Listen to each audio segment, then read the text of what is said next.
ചമ്മന്തി should be mandatory with every biryani. അപ്പോൾ അറാഫിൽ നമ്മൾ കഴിക്കാൻ വന്നത് കല്ലുമ്മക്കായ് ബിരിയാണിയും അവിടെ വേറെ 2-3 സ്പെഷ്യാലിറ്റി. പക്ഷേ മെയിനായിട്ട് കല്ലുമ്മക്കായ് ബിരിയാണിയാണ്. അപ്പോൾ ആ ഹൈപ്പിനും കല്ലുമ്മക്കായ് ബിരിയാണി ഉണ്ടോ നമുക്കൊന്ന് നോക്കണം. എത്ര കൊല്ലായി അറാഫ റെസ്റ്റോറൻറ്റ്? ഓക്കെ, ഭയങ്കര തീർച്ചയായും അതിൽ AC ഒക്കെ ഉണ്ട്. ഇതില്ല, ഏകദേശം 20 മിനിറ്റായി. നമുക്ക് കല്ലുമ്മക്കായ് ബിരിയാണി കിട്ടുമെന്ന് നോക്കണം. ആ കിട്ടുമല്ലേ? കിട്ടും.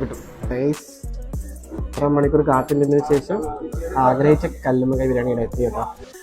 നമ്മളിനോട് കഴിയുമ്പോൾ ചോദിച്ചില്ല, സീരിയസ്ലി കുറച്ച് നല്ല സൈസിലെ കല്ലുമ്മ കേട്ടോ.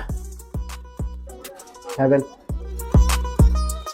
കുറച്ച് ബീഫ് എടുക്കട്ടെ.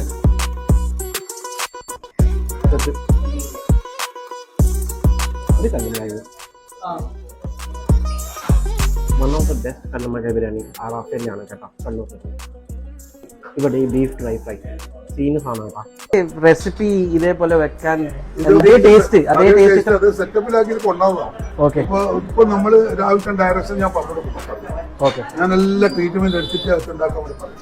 അത് എന്തെങ്കിലും ബൈത്തൊക്കെ കുറഞ്ഞു പോയിട്ടുണ്ടെങ്കിൽ എന്നാൽ പറയും. സ്പോട്ട് മറക്കണ്ട, നമ്മളെ കണ്ണൂർ മാർക്കറ്റ് റോഡിലുള്ള അറാഫ റെസ്റ്റോറൻറ്റ്. Bye guys. ദൈവം സാധിച്ചിട്ട് ഇനിയും നിങ്ങളുടെ അടുത്ത് ഇനിയും വന്നിട്ട് കഴിക്കാൻ യോഗം ഉണ്ടാകട്ടെ.